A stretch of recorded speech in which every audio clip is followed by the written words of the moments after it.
6 fitness tips for beginners to speed up their journey. Are you a beginner and want to start your fitness journey? Then, check out these simple tips that can help you kickstart your fitness journey. Set realistic goals. Try to set realistic goals that can be followed by a beginner.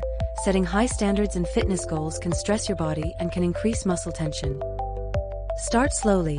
Start your workout journey with simple and manageable exercises to prevent any injuries.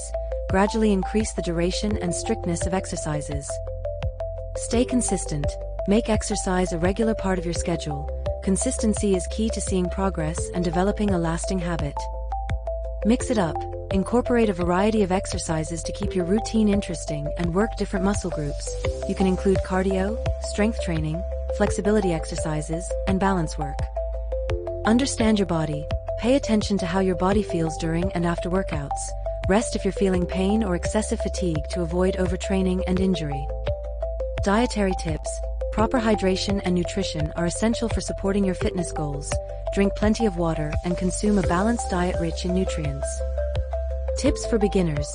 These are some fitness tips for beginners, according to the popular website, PubMed. Conclusion. You can keep these tips in mind while starting your fitness journey. Consult a health expert for personalized advice.